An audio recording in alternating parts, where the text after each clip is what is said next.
Good evening, everyone. Welcome to the Paranormal Lens, hosted by or presented by Jott-Nyx Paranormal. One of those things, I don't know. I'm Chad Thomas, your host tonight, here with my co-host on that side, Jamie Widener. How are you doing tonight, Jamie? Chad, I'm wonderful. How are you? I'm doing pretty good. It's been a busy week, lots going on, and we are sliding right into that holiday season, aren't we? Yeah, 'tis the season for Uh-huh. sure. I did admit something. I started Christmas shopping. Did you do it So today at lunchtime on Amazon like I did? I Target, but close. Amazon happened earlier this evening. Uh-huh. Um, I shouldn't say I started weeks ago, but there's still stuff to do, and that's the thing. Like the waiting of it, the logistics of how to do it now comes into play. Mhm. So, um, yeah, it'll happen. It's like an annual miracle, you know. Mhm. It just happens. It works. It So. does. It's a I've Christmas. I have confidence in my abilities to wait to the last minute and still get it done. Been doing it for years. I'm a trained Mhm. professional. Well, we don't wanna get in the way of progress, Jamie. That's fair. Alright. So This is anyway, not progress, by the way. no, Waiting until the last minute is not progress. That's the antithesis of progress. Ah, uh, but that's it my makes vocab word for the day. I'm done. Good night, all. is that your word? You're gone, and he's gone. Uh, get back here, Jamie. I can't do this on my Alright, own. alright, alright. So so anyway, yeah, we got the holidays coming up, so that means that this will be our final broadcast for the year. Yep. We're going to take some time off after this, enjoy it with Like family. your Christmas shopping. Well, yeah, there's that. Yeah, I'm gonna spend some time with my dad and the kids over the next couple weeks, and I'm Good sure idea. you got stuff planned too. And Yeah, lots of family stuff. Obviously, we all have to do that kind of stuff. And then just as of the end of my workday tomorrow until the 30th, I'm on vacation too. So I'm good, looking forward to some downtime, yeah. just some Um, recharge and refresh time. We all need that once in a while. Yeah. I'm having a nice relaxing weekend getaway. I'm going out to my friend's house in central PA, well, almost western PA, and hanging out. They have the hot tub under the stars with the snow coming down. Relaxing. And you're going to New York, aren't you? Yeah, that's the opposite of being relaxed. Yes, yeah, we're going. There's Broadway on our future Saturday, so Uh-huh. um, yeah, we'll see how it goes. Okay. But I'm the driver um, Okay. to at least the train to get us to the city, and then the driver home. So um, ah, that's the worst that could happen. Yeah. Well, you just Hey, hang there's in. Jim. Good evening, Jim. There's Jim. Yep. Ho ho hello to you too, sir. So our resident Santa Claus. We Resident appreciate Santa that. in the So, house. mhm. So anyway, Yeah, speaking of let's. holidays, What are we doing tonight? well, I am going to talk a little bit about holiday ghost stories, okay, Okay. or holiday tales. So, Jamie, you're familiar, I'm sure, with the song "It's the Most Wonderful Time of the Year," right? Yes, I, Okay, I I have a parody of that. That is the most wonderful time of the day okay, when it's bedtime for the kids. okay. So You don't need to sing it right now. That's no, okay. no, that's okay. That's okay. But they're not a fan of that version. So for I'm some I'm reason, I don't know. I'm sure they're not. Um, Anyway, that song was made popular by Andy Williams, but it was written by Eddie Pola and George Weil. There's a line in that song that goes, "There'll be scary ghost stories and tales of the glories of Christmases long, long ago." Now, other than needing something to rhyme with tales of the glories, why would they have mentioned ghost stories? Any thoughts? Because there's been ghosts for a long, long time. Well, maybe, Uh, but it's not something that I typically think of when I think of Christmas. You know, for well, most. yeah, yeah. I mean, I'm going to spin here, but so and I might be stepping into something for later, perhaps. But I think we all know the tale of Scrooge and Hmm. the ghosts of Christmas, the three Hmm. ghosts, Right. past, present, future. So that's where my mind goes Okay. to But stuff that's like that because I would have to assume it's contemporary to some degree. right. Um, But that's one thing about Christmas that's a that's ghost that's where story. it ends for me, I guess, too, Right. though. Well, if you think about Rudolph the Red-Nosed Reindeer, we had He the had a very shiny nose. well that, but we also had the abominable snowman in that series, didn't we? Yeah. So there's two things, but why? Why? How does that work into our culture? Because, like today, when I think of the December holiday season, there are a number of holidays that come to mind: Hanukkah, Christmas, Kwanzaa, and the winter solstice and Yule, that are just a few of them. And in the United States, when we think of these holidays, we think of typical festive times. Hanukkah is a Jewish holiday celebrating the miracle in which the menorah at the Second Temple kept burning for 8 nights, even though there was only enough untainted olive oil for one night. Christmas, celebrated by Christians, is a holiday that recognizes the birth of Jesus Christ, the Christ child. Kwanzaa is a secular holiday that was created in 1966 by Maulana Ron Karenga to first reaffirm and restore African heritage and culture, second, to introduce and reinforce the Naguzo Saba, or seven principles, and third, to serve as a nationally celebrated communal and non heroic holiday. So I think that's an important thing in the African culture, is that a lot of their holidays are based on heroes and things like this. And this was just a communal holiday to celebrate everybody.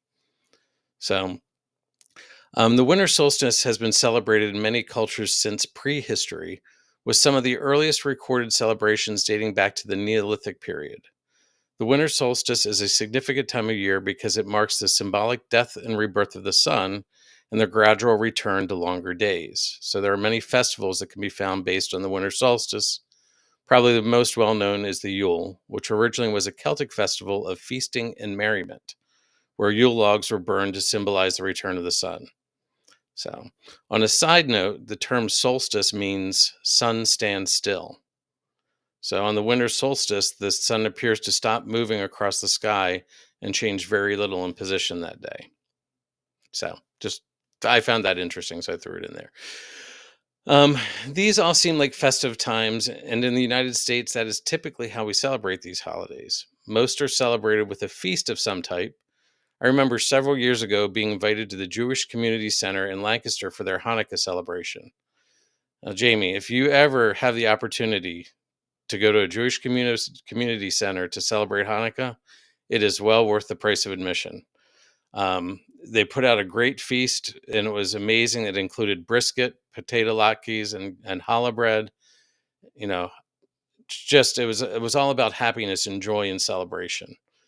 50-50 drawings, because there's always got to be gambling somehow, but things like that. Yeah. Family, and it was about festive and things like that. It was a party. So, and that's typically when we go into the season, that's what we're looking at, work parties, friends parties, things like that. Right? Yeah, I So, think so. Right? That's fair. well, it turns out that in other countries, there's a darker part of the holiday tradition, and that is telling ghost stories. It's not known when it started, but like many cultural customs, it was an oral tradition that was handed down generation to generation. The long nights may have led to spooky stories being told. The peak of popularity is believed to come around the Victorian era. Spooky storytelling gave people something to do during the long, dark evenings before electricity. Tara Moore, an assistant professor of English at the Elizabethtown College, says the long midwinter nights meant folks had to stop working early, and they spent their leisure hours huddled close to the fire. She wrote Victorian Christmas in print and was the editor of the Valancourt Book of Victorian Christmas Ghost Stories. That's a mouthful. She continues, plus, you didn't need to be literate to retell ghost stories. As the Industrial Revolution hit, people were leaving the small villages and moving to the cities. No longer were they gathered around the hearth and fire listening to the supernatural stories, but they wanted access to them. Professor Moore said, fortunately, Victorian authors like Elizabeth Gaskell, Margaret Oliphant, and Arthur Conan Doyle worked through the fall to cook up these stories and have them ready to print in time for Christmas. It turns out that these stories were available to anyone who wanted them. You could find a very inexpensive paper-bound book that had stories, or if you were wealthy, you could purchase a leather-bound Christmas annual that would be displayed on your coffee table. Not only were all classes of people able to purchase the books, but they were also characters in the stories. You could find working class characters as well as characters who were placed in mansions and castles.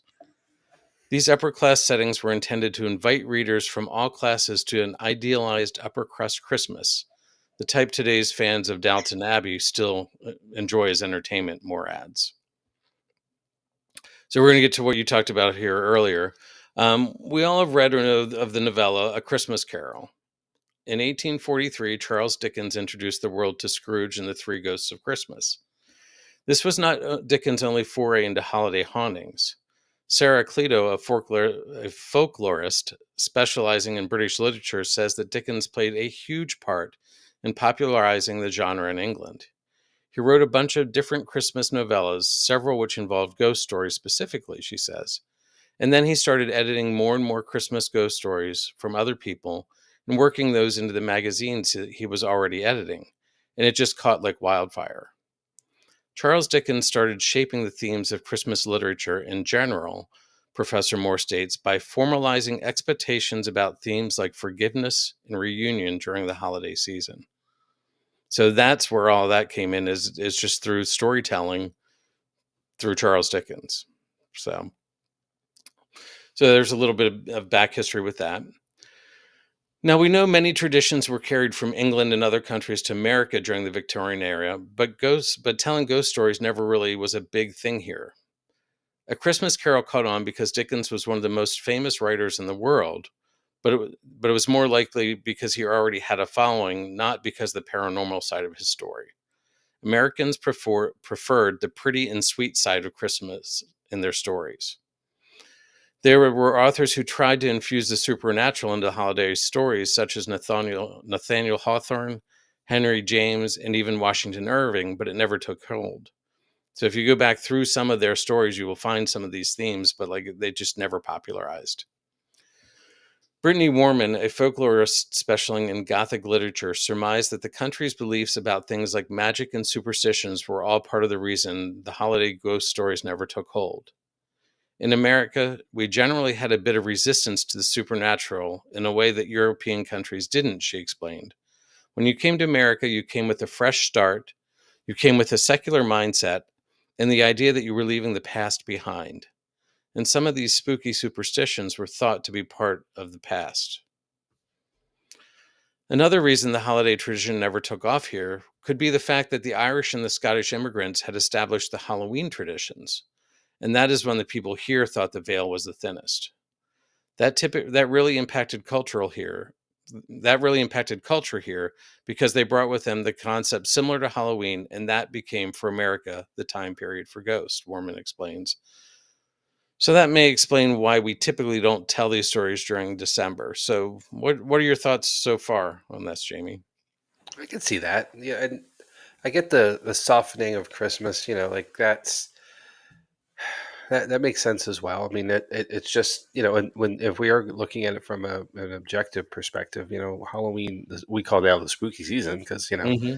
that's us, but it's our time of year. Um, Right. but it does make sense. So we're kind of depending on it, how well it's done or how much it's done. I should say more so how much it's done. Maybe we're just kind of in that overload or burnout phase by the time we roll in through November, and we're looking for something less when Right. it comes to the holidays. Well, and It's a different value system as well, I like think so. I from think that that's part of perspective. it because it is the darkest night. It is the Mhm. longest night, and all those things. So maybe we look at the ghost with Halloween, and that's the time when we're starting to move into that dark season. And maybe we're just looking for a little bit of light and joy and happiness when it is so dark, so we're not carrying that through. Sure. So I think maybe we're saying the same thing there, but Well, there's something else here too, and I'm going to step out of my depth to say this, but it takes me back to our episode on Krampus, hmm and you may be getting to Krampus. I don't know. no, Maybe no, no. Well, okay. So, what I say about it, obviously, go back. It's a great episode. I mhm. recommend it because it was my episode, so I can say that. But still, Christmas then in the 1300s in Germany or whatever Germany was then, Bavaria, Austria, whatnot, was the eve of December 5th, hmm not December 25th. And Christmas may have had a different date in other places as well. So, that might have something to do with how we kind of got there. I mean, obviously the calendar was established and we've all followed the Roman calendar for a long time kind of thing. But, hmm maybe that's some of this too. Is it just was not. It isn't the time out of hand date that it is. Right. Always was. So I don't know. That's a bit of a stretch, perhaps, but Right. there could be something in that as well. Hmm. Yeah, I maybe. don't know. It it gives if you always have a darkness or more of a sinister side to everything, then it just doesn't give the positivity to something. It's like the yin and yang. It has to have good to have bad, all that stuff. But if you got to have it gives Christmas a special spot if it doesn't have the dark side to it. Right. And it does just Hmm. makes it be about the positivity, the light, peace on earth, all that stuff. Right. Joy to man. I feel like I'm singing a song here, but Yeah. Yeah. but there's a lot of them. That's another thing. And I'm not sure if we're going to go here either. But Christmas carols, there are a lot of them are so positive and Right. hopeful, and it is what we have at the end of the year. I think we all get a little reminiscent. We all look back on the year we had. Maybe that's part of the reason why it's such a wholesome thing at Christmas time is that we are holding the ones we love dearly closer at that time to celebrate where we've been and Hmm. look forward to where we're going in the new year. Yeah. I'm actually not. I'm going to end it sort of here, but I have a couple stories to tell. I don't want to go too far into the like. We could go hours into all the different backgrounds of Christmas and things like that. But I found it interesting that the one woman referenced the fact that when they came here, they wanted to leave parts of the past in the past, even though they were bringing other traditions. Um, Sure. because you typically when you're moving to a new place, you want to hold those things you that were part of your life, and apparently the darkness was not something they wanted to hold on to.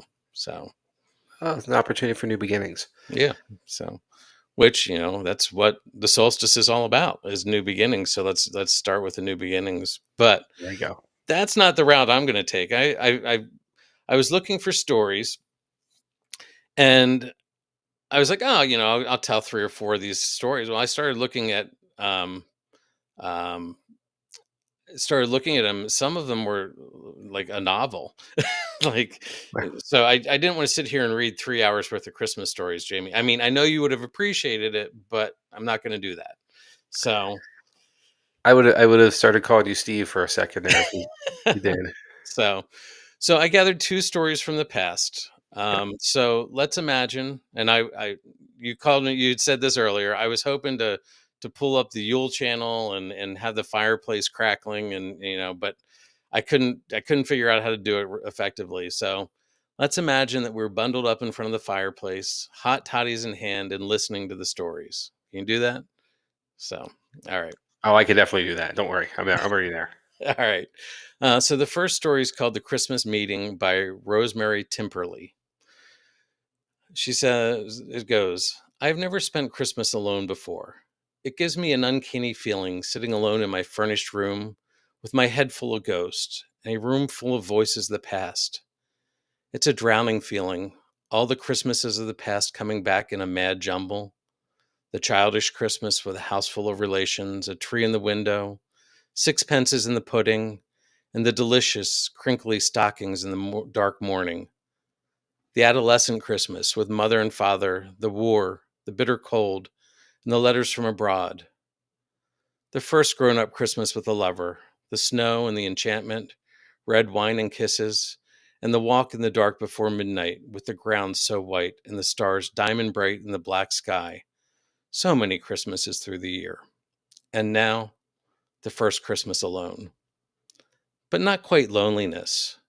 A feeling of companionship with all the other people who are spending Christmas alone, millions of them, past and present. A feeling that if I close my eyes, there will be no past or future, only an endless present, which is time, because it is all we ever have. Yes, however cynical you are, however irreligious, it makes you feel queer to be alone at Christmas time. I'm absurdly relieved when the young man walks in. There's nothing romantic about it. I'm a woman of nearly 50, a spinster schoolma'am with the grim, dark hair, myopic eyes that once were beautiful, and he's a kid of 20, rather unconventionally dressed with a flowing wine-colored tie, black velvet jacket, and brown curls that could do with a taste of the barber's scissor. The effeminacy of his dress is belied by his features, narrow, piercing, blue eyes, and arrogant jutting nose and chin. Not that he looks strong. The skin is fine drawn over the prominent features, and he is very white. He bursts in without knocking, then pauses, says, "I'm sorry, I thought this was my room." He begins to go out, then hesitates and says, "Are you alone?" "Yes." "It's queer being alone at Christmas, isn't it? May I stay and talk?" "I'd be glad if you would." He comes right in and sits down by the fire. "I hope you don't think I came here on purpose. I really did think it was my room," he explains. "I'm glad you made the mistake, but you're a very young person to be alone at Christmas time." "I wouldn't go back to the country to my family. It would hold up my work. I'm a writer." "I see." I can't help smiling a little. That explains his unusual dress. And he takes himself so seriously, this young man. "Of course, you mustn't waste a precious moment of writing," I say with a twinkle. "No, not a moment. That's what my family won't see. They don't appreciate urgency." "Families are never appreciative of the artistic nature." "No, they aren't," he agrees quickly. "What are you writing?" "Poetry and a diary combined. I call it My Poems and I, by Francis Randall. That's my name. My family say there's no point in my writing, but I'm too young, but I don't feel very young. Sometimes I feel like an old man with too much to do before he dies, revolving faster and faster on the wheel of creativeness." "Yes, yes, exactly. You understand. You must read my work sometime. Please read my work. Read my work." A note of desperation in his voice, a look of fear in his eyes makes me say, "We're both getting too solemn for Christmas Day. I'm going to make you some coffee, and I have plum cake." I move about, clattering cups, spooning coffee into my percolator, but I must have offended him, for when I look around, I found that he has left me. I'm absurdly disappointed. I finish making coffee, however, then turn to the bookshelf in the room. It is piled high with volumes for which the landlady has apologized profusely. "Hope you don't mind the books, miss, but my husband won't part with them, and there's nowhere to put them. We charge a bit less for this room for that reason." "I don't mind," I said. "Books are good friends." "But these aren't very friendly looking books." I take one at random. Or does some strange fate guide my hand? Sipping my coffee and inhaling my cigarette smoke, I began to read the battered little book, published, I see, in spring of 1852. It's mainly poetry, immature stuff, but vivid. Then there's a kind of diary, more realistic, less affected. Out of curiosity, I see if there are Out of curiosity to see if there are any amusing comparisons, I turn to the entry for Christmas Day, 1851, and I read, "My first Christmas alone. I had a rather odd experience. When I went back to my lodgings after a walk, there was a middle-aged woman in my room. I thought at first I'd walked into the wrong room, but this was not so, and after a pleasant talk she disappeared. I suppose she was a ghost, but I wasn't frightened. I liked her, but I do not feel well tonight. Not at all well. I've never felt ill at Christmas before." A publisher's note followed the last entry. Francis Randall died from a sudden heart attack on the night of Christmas, 1851. The woman mentioned in his final entry in his diary was the last person to see him alive. In spite of requests for her to come forward, she never did. Her identity remains a mystery. So, typical story that has that little odd paranormal twist at the end of it. Yep, So, that's a good one. mhm. Reminds me, did you ever see the movie The Others? I don't think so. Years ago now, many years ago, probably by now. Nicole Kidman stars in it. It's the Victorian era, I believe, or at least, well, sort of, Hmm. World War I era. And she and her children are kind of in a house, and um, they don't ever go outside. Everything's always closed up. And then as the story progresses, and I'm not going to give anything away because this movie's probably 20 years old. If you haven't seen it by now, it's your own fault. Um, But by the progression of the story, you find out that she and they are the ghosts, and people Okay. buy the house in a more modern era, and they try to open it up and everything, and they keep trying to combat it to keep it closed. And Mhm. the whole story though is told in their perspective, so you have no idea that they are. Mhm. So that was I was thinking one of them were, and Right. as the tale was progressing, but I couldn't tell which. Right. Yeah, it was a well-written little Very, very piece. good story. Fantastic. So I have one more. This one is a legend, so it's not really accredited to anybody. So I don't know. I think this is one of those that sort of was handed down over the years. It's called The Legend of the Mistletoe Bride. It's Christmas Day at the Bramshill house. Snow is drifting slowly down from the sky, the last rays of sunlight exploding the air with reds and yellows. It is a moment that must be cherished immediately, or it will be lost to time forever. But no one is outside to cherish it. A caravan of carriages lines the driveway, leading up to the entrance.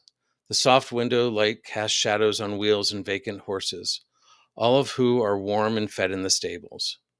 If you stop and listen, you can hear the sound of clinking glasses and laughter, followed by muffled, roaring applause. While there is a celebration, it's not for Christmas. A wedding has just taken place, the wedding of Anne Cope. Around her, the smiling faces of friends and the family gather to give their best wishes. The men shake the hands of the groom, the women converse with the bride under hushed whispers and promiscuous looks towards her newly betrothed. Like lightning, the groom swoops from underneath Anne. She finds herself lifted off the ground and into the arms of her husband. The room shakes in applause and cheers. Apologies, friends, one and all. For my active theory of this young fair maiden, the husband flashes the crowd with a smile. Night is upon us, and I wish to spend it with my betrothed. More applause and laughter echo through the manor. The husband begins his journey from the ballroom to the bedchambers, but Anne is not ready to end the festivities just yet. A moment, my love, she says. I propose a game of sorts before the day meets its end. This she directs towards the guest. Very well, the husband says with enthusiasm, placing Anne on her feet. A game it shall be. It is a simple one, a game of wits. Allow me 5 minutes to find a place to conceal myself. Your task is to seek me. The spoil of victory goes to the one who finds me. The guests were keen, yet no more so than the husband. Anne, too, was keen. She was showing her prowess, after all. 5 minutes to hide, a simple task in a home this grand. You would have trouble finding the entrance, but where to hide there was not an ounce of chance to be found. Somewhere unexpected, somewhere unassuming, somewhere simple. Anne clambers up the grand stair of the manor, gliding through corridors and rooms, climbing higher and higher until she finds herself in the attic. It would be sufficient enough to find a darkened corner to hide in and wait to be found. But Anne doesn't see the fun in that. Anne wants to make this a challenge. She makes her way to the large wooden chest tucked away in the attic, unexpected, unassuming, and simple. No one would think to ever think to look in the attic or in this chest of all places. She opens the chest to find it empty. With excitement, she carefully lowers herself into the chest, careful to keep her bouquet of mistletoe intact. She fits inside perfectly. With some effort, she reaches the lid, closing it on top of her with a heavy clunk. The clunk hides the sound of a hiss and a click.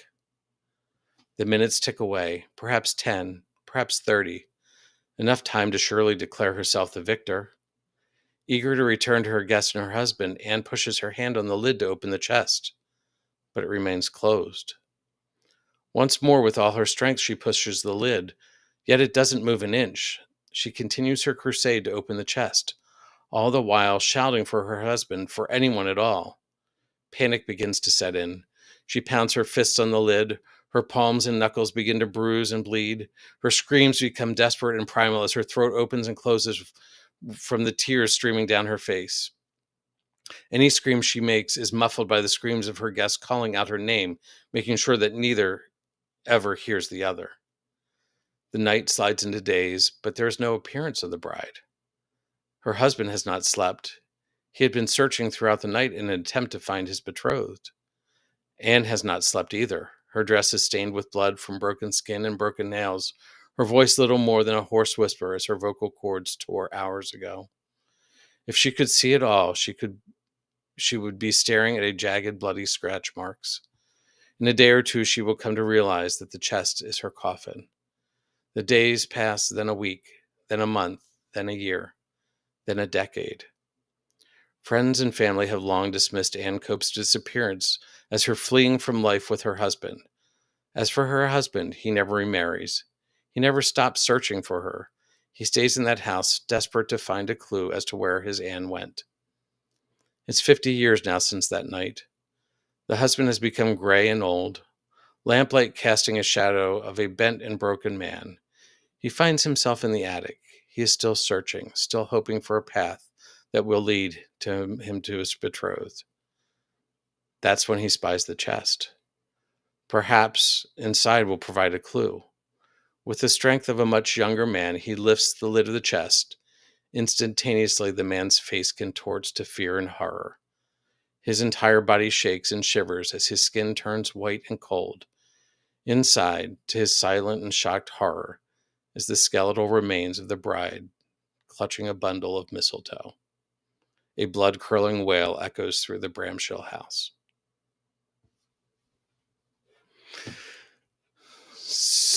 So that's, one of the darker sides. Yeah. Yeah. Thanks. Ooh. Um, wow. Yeah, I'm sort of glad we haven't gone that route with some of our Christmas Y- Well, celebrations. you've known me a long time, Chad. When have I been speechless? I don't know. That's wow. I didn't know what to say. Like, just wow. What a story. So yeah, I mean, there were definitely some very good authors, and that put these stories out, and just it was meant to keep you on the edge of your seat, and I think it Right. did.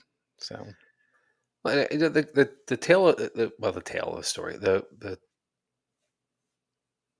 hook in a good story is the believability, the plausibility. And it kind of goes back to last week with urban legends. Mhm. eh, it's a story that's so fantastical that it seems like it could also be true. Like it doesn't Right, smell fishy. It doesn't seem fake. right, It just seems unrealistic. But then again, maybe so. right. This tale is in that put intended spirit. Um, Hmm. where certainly I could see, in my mind's eye at least, I could see someone getting themselves into that situation, and you know the the the search and the intention of everyone else. If someone's really well hidden, they're not going to be found, at Right, least not in the time that they need to be found. right. Oh, a tragedy. Especially when it clicks and hisses, and where did that come from? But, Well, right. I think Jim says this really well. Rudolph is cowering in the corner. so. Oh, what a story. And Well said, that Jim. I just some of the stories I read through, there were a lot like this. I mean, it was just Sure. interesting, interesting. Jim needs some Christmas cookies now. Don't we all, sir? Don't we So, all? but And maybe yeah, a little extra rum in the eggnog tonight. Holy so cow. but I can see sitting by either by a fireplace or before that sitting by in a in a cave telling stories, and Sure. however told stories back then. But yeah. I, I don't know about you, but I grew up with you know, furnishings in the home, and I think everybody at some point had a cedar chest, right? Hmm. They're really familiar with what it is, and a lot of them have the one I had in my I had one that was like the blanket storage, for Hmm. everybody. So it was in my room, so it was a space. I It have had my grandmother's at the foot of my bed. okay, well, yeah, you get it then. So this particular one had a push button on the front that Yep. you had to push it, and then the lid would unlatch. Like Hmm. why? Like you can't just lift the lid up like a toy box would. Right. But that as I'm hearing this, I'm thinking of that particular piece of furniture. And my gosh, if I would ever try to do that, I would have been latched in there too. Yep. So, Yeah, I never thought of that before, but you're right. yeesh. All Hmm. right. Never At playing least you hide and smell seek like again. cedar, Jamie. The best smelling corpse ever. Um, oh, man, what a way to go too. Yeah. No. So yeah, I mean, like I said, I was looking for stories, but I couldn't find a lot of short stories. What Right. they were what they were labeling as short stories were, you know, 5 or 6 magazine pages, and that was all, it was Sure. a lot of time, so. Well, sure. I mean, this is of these stories, in the timeline at least. I'm assuming they were written in the era of their timing. They're more like novellas, which was Mhm, common to very common. mhm, Because you wanted that depth and the color to the story as well, which you don't always get on a short story. right. Um, so yeah, okay. So so yeah, any thoughts on this whole, whether it's a good thing or a bad thing that we don't do this, or. Well, I think people do still do it, and that's I can't speak to everybody's individual and with their traditions, their Mhm, family traditions and things like that. I don't think there's ever a bad time for a ghost story or a spooky story. Like it's a change of pace, right. and especially at Christmas time, where everything is so positive and joyful, and I get it, and we want to see, I'm of the generation of the stop animation holiday specials and the Charlie Brown Christmas special and all And that stuff. Frosty We the want to see Snowman, that yeah, stuff.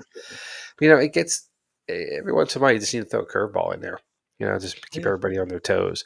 So having to do this or doing this, I say having to do this, but doing this kind of a tradition as well is it's nothing wrong with it. I don't think no, there's any issue with it at all. It's no. pretty cool. I gotta go find some stories to tell the kids Christmas Eve. I I think I think might borrow that one actually. That's really great. so. So, So, yeah, I thought actually I liked both of those stories. I thought they were, but they were written in different ways, and it was yeah, really, yeah, really cool. absolutely. So. Well, where are you at here? I mean, this is obviously you've done the research. You've got a little more depth than I. You've seen more than I have in this case, obviously. So, where are you at? Um, I I think it's interesting that it became a tradition in some parts of the world. And I think you're right. It's having it so sugary sweet like we do gets gets boring. Like, so like like you're saying, throw in a story every now and then, and shake it up. And it's, we can't really say is this one paranormal or not. It's just, but it's more like, I think what would we do? And I think, yeah, I think it'd be nice to include some of this, and bring back some of that darker side of Christmas, and not Christmas, but the season and things like that. So. Right. Well, there's in the mediums, the other mediums, especially in the modern era, there are a lot of uh, video and films that are there's like a whole horror subgenre for Christmas. Hmm. So you know, s- um, and in that, it's kind of the same idea. It's just a visual presentation instead of a story, like a Hmm. verbal story. So, I mean, if you really want to get out there and find stuff, you can certainly. I'm sure that especially as the holidays are here, like certain things you won't be able to find this kind of stuff in the middle of July, but Right. um, you can find a good holiday scary movie. Hmm. Yep. So, I do want to say a lot of the information on how the traditions came from history.com, actually. Okay. News Christmas tradition ghost stories, the website. So, um, it was and there's a little bit of other pieces here and there in the two stories, obviously, but yeah, there's a lot of stories out there, Jamie. It's definitely worth reading. I think turning the screw is one that we don't think, or turn of the screw, whatever, you know what I'm talking about. But I do. that was one that came up quite a bit. So. Okay. Well, this obviously with so much more content available, perhaps this is our Christmas special every year is to bring a few more stories to light Hmm. and have different volume 2 next year and 3 the year after, etc. So I'm in for it. Okay, Absolutely. sounds good. Speaking of So holiday traditions, here is one. There you go. we're making our own. How they start. You got to start. We got to start with something, Yep. right? So, all right. Any other thoughts on this, Jamie? Not a lot, but I just want to say thanks first of all for the topic. And Hmm. I think you, as well as I, do this when we pick something, and put it on the schedule, our production schedule to get to it. We don't always know what it's going to be till we get there. and sometimes not even sure really until we get to air, what we're going to be exactly saying. So, I appreciate the volumes of things you had to look through, and the work that went into picking these two select stories. They're both very good. Hmm. Um, and taking this topic, which is it could have went anywhere. It Right. really, that's really cool. Way to pull this together. That's Yeah. outstanding. Okay. Yeah. Um, let me just throw this up there Yeah. for Jim. Go ahead. I'll let you. Oh, let's say Jim, our resident Santa, Jim here is not sure how close you are, but Santa will be in Bethlehem Thursday at 5 as door number 19 of their live Advent calendar. All right. I will unfortunately will not be that close, but No. those listening and those in the area of Bethlehem, please make sure you stop by and see Santa. Hmm. Very cool, Jim. I can't imagine you're by the end of next week you're going to be on vacation. I hope, and taking yourself to the Bahamas or something. I don't know. When we were at Disney back in April in Florida, there was, and I took a picture of the fellow. I was at a resort passing through to get breakfast. I think breakfast with one of the celebrity things, like the characters, Uh-huh. um, at the Polynesian, and it was just cool because then Mickey and Minnie and all those guys are wearing like Hawaiian shirts and stuff. But we're standing up at the upper level where the restaurant was and looking down at the lobby, and there was a gentleman who could well be Santa Claus by beard and body type and everything, wearing a T-shirt where he is Santa Claus is like yelling at the elves, and I couldn't quite read it, but I'm assuming it was something in the production, like get to work slacker or something, like is what it Hmm. said. But I can only imagine, he was been on a long vacation at that point in April, but Hmm. making his way back to the north. So hope you find some time for some rest there, Jim. Thanks for all you're doing. Hmm. Bring some joy. Yeah. Appreciate you. So, And I do should we? want to go back to a comment here from Heather. I can feel the warmth of the fire and the smell of hot chocolate when you were calling the whole thing together. So, Okay. uh, well, well done. And say hi to obviously Jim Burt's with us, Kathy, our friend John Covey's joined us. Thanks, John. Hmm. Good to see you again. Yep. Kathy's a good friend of mine. I've known for years. Good. Very cool. Well, welcome 9 o'clock's past her bedtime, but she stayed up along. late. So I appreciate that, Yeah, Kathy. some exceptions once in a while, right? Hmm. Special cause. So, but yeah, it's good to see all our friends coming out and joining us this time of year, and just Yeah, we really appreciate it every week. But as we move into the holiday season, we really appreciate every one of you. So thank you. yeah, absolutely. Yeah, it's been a fun year, and we obviously we were remiss without saying thank you. Hmm. As we are done for the year actually. So next year is always looking forward to the new year and the new episodes, but the downtime to recharge a little bit and refresh. Hmm. So and it's that time of change, and if you look in the lower right hand corner of our screen, you Yeah, will see a there new it is. logo for Jott-Nyx Paranormal. Um, I don't have it to bring up full size, but we're making some adjustments to the team next year and changing some things up. So looking forward to see where that leans. Keeping an eye out on our website on Saturday because there's a really cool video coming out, Jamie, with a transition from one logo to another. So Excellent. I'm so so looking forward to it. so yeah, there's that. Should we go ahead and talk about what's coming up? Yeah, speaking Speaking of change, let's yeah, and looking ahead, here we go. Right. of, hmm. So coming up, obviously we're out. We're on vacation, I believe we can safely say, our Hmm. holiday break for the next 2 weeks, so the 24th and 31st.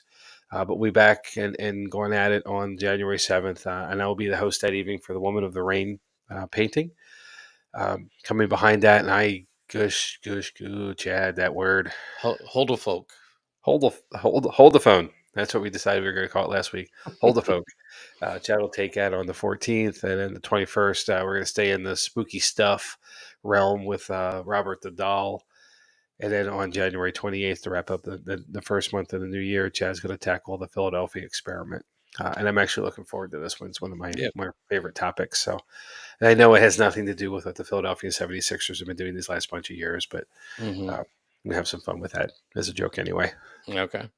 So, and if you have knowledge, Jamie, I'm looking forward to your input on it as well for the discussion. So, Well, I read up on it, a yeah, little bit, and it's an interesting. I'm not going to say much here, yeah. obviously, to give too much away, but the the premise of what supposedly is the case is really really interesting to me. So, Hmm.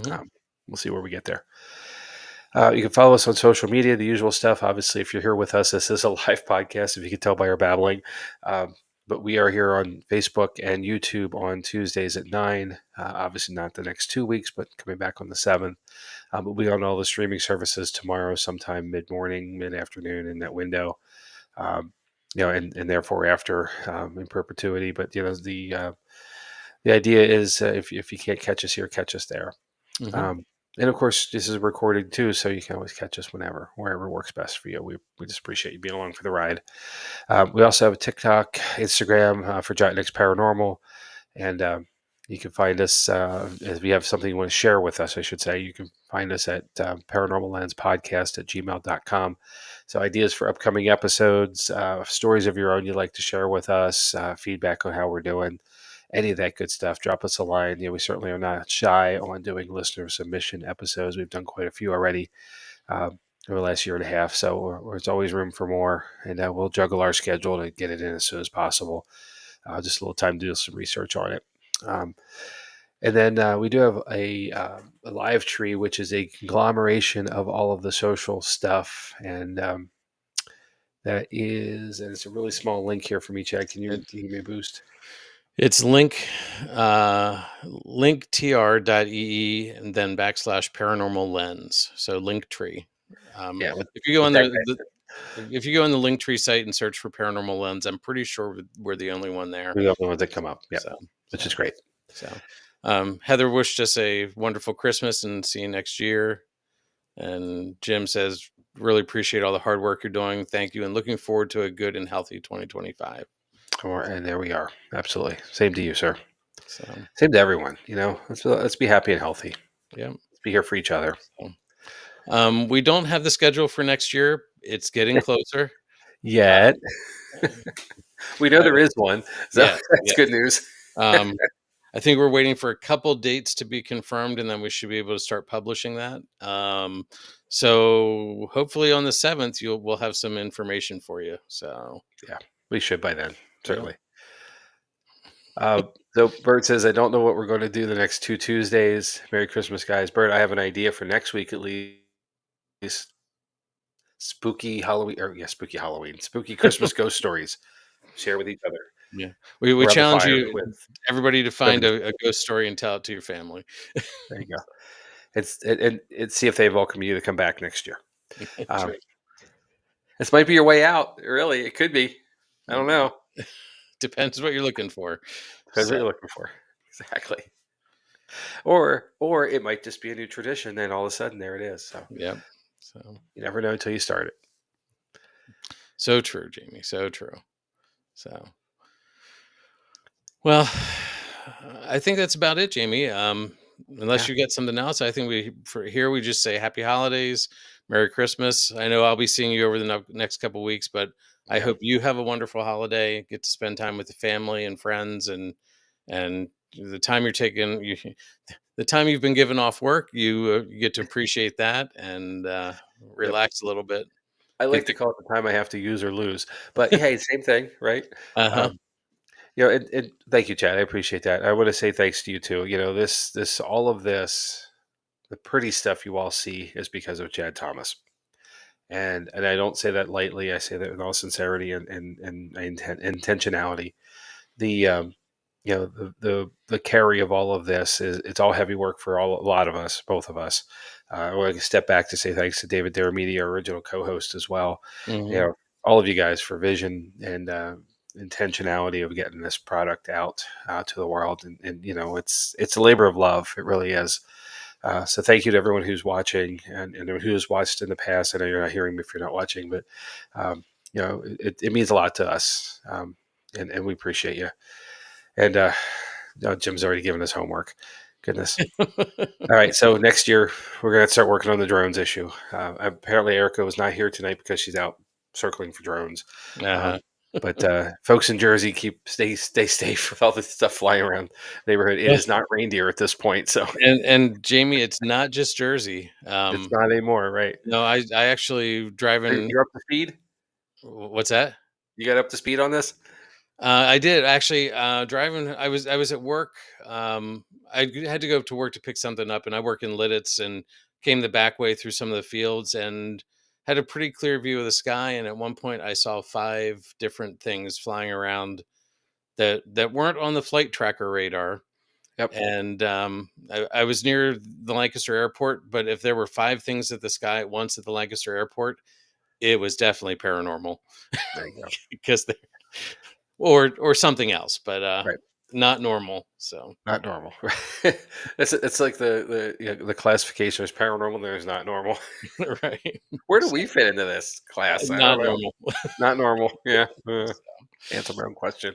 Duh. so, Yeah. So go outside and look up every once in a while. You might see some interesting things, right? yeah, definitely. So and not just drones, but the stars in the sky, all that fun stuff. Oh So yeah, the moon's beautiful tonight. I was out walking the dog before we came on. It's beautiful out there tonight. And of course, I don't know where y'all are in the world, but it's 50 here in South Central PA today. So it was a great day. So hmm well, cherish that because it's going to start getting I cold. know winter is coming. I'm aware. On that note, it Christmas and cold go together here in Pennsylvania. So Fingers that's crossed for a white Christmas. yeah. So So let's see. As long as it melts away by the afternoon, I'm great. No worries. so all right. Well, Merry Christmas, everyone. Happy New Year. We'll Yep. see you all on January 7th. And again, take care of each other and have a wonderful time. Happy Yeah. holidays. Happy holidays, everybody.